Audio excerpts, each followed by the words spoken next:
Steve Shives pissing me off again. What a fucking surprise. We haven't hated each other or screamed at each How do other. you know how I feel? I'm assuming. You know what I'm. they say of assuming. It's yes, Ask indeed, out of you and me. exactly. But if you do hate me, you have disguised it very well. No. See, I don't like or appreciate Steve Shives at all. When I watch a Steve Shives video on feminism or social justice, I'm just kind of boiling inside with anger. But I guess cisgendered white males are just usually nicer than me. Oops, I just committed internalized misogyny or racism, haven't I? I don't hate you. I think that's the thing is like, and that's what I said like in our private messages. Yeah. I mean, there are people who hate you. Don't get me wrong. Oh, I know. But a lot of these main players who are really criticizing you, and they don't. Like everybody that I've seen that I've respected that's actually criticizing you starts out their video with saying, "Hey, I like Steve. I appreciate Yeah, Steve." it's. But they don't do that with anybody else. Like I wouldn't say that in a video like because you're just a nice guy. Like legitimately a nice guy. So it's really hard to hate you. Like for instance, Thank you. I know you do not like it when people say this, and I think you've even said it before that you don't want to talk to this guy. But I really think that you should go talk to Sargon of Akkad. Let me guess. Steve Shives is going to dismiss the advice of a woman.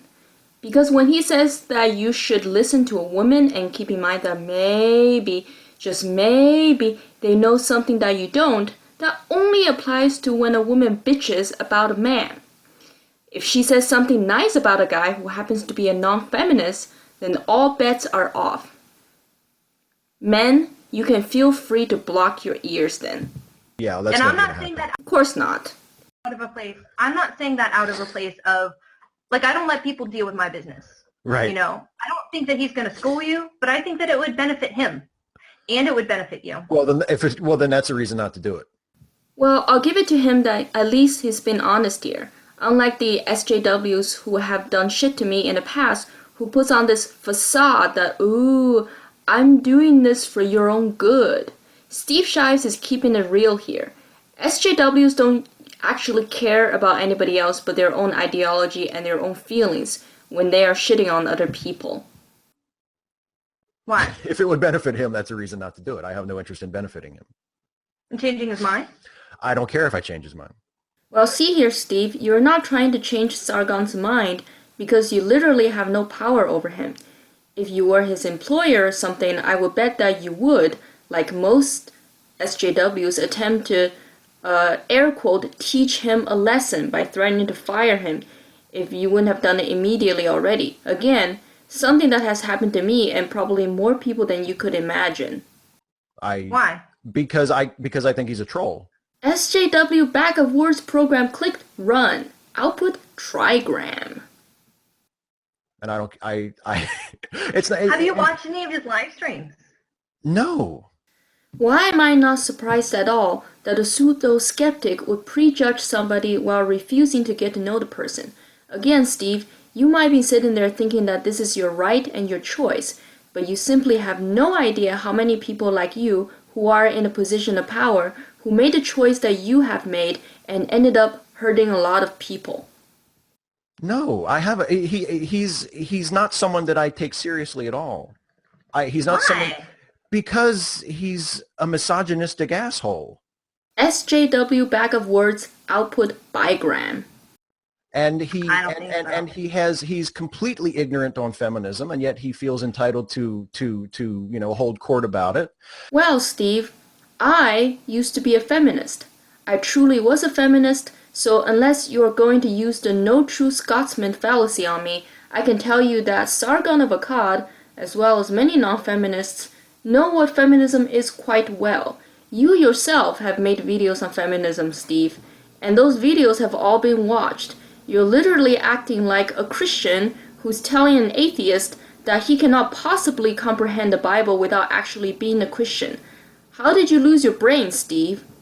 And I mean, his lack of, from what I have seen of his stuff, his lack of information about feminism is appalling. What? You know, I knew Sargon was a YouTuber who makes videos on feminism before I even knew that he was an atheist and skeptic. I'm too tired to go to his channel and count, but I would say the information on feminism is at least 70% of his videos, Steve.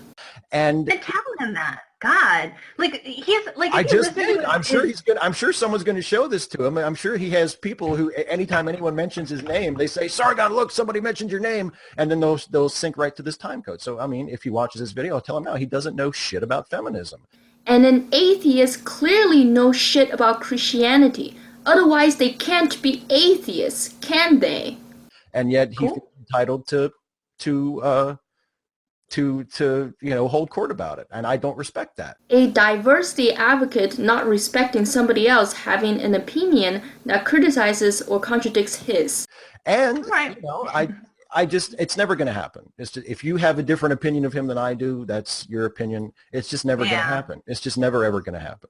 I have a very different opinion. He reminds me of like an uncle. Like I kind of see him as my YouTube uncle, where like a long lost uncle that doesn't know me and I don't know him, but like I'm sure we'd meet up one day and he'd be like an awesome uncle. Or maybe Steve Shives just need to learn some manners from a British dude. Just saying. But like, I think that a lot of times, especially some of his older stuff, is a little bit like,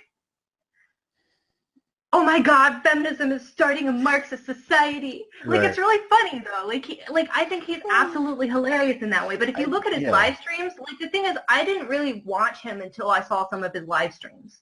He brings on people who disagree with him constantly. Oh, I know. For the purpose of having that conversation. Like people who you would have thought he would have chewed out and had decent conversations where he's changed his mind on things.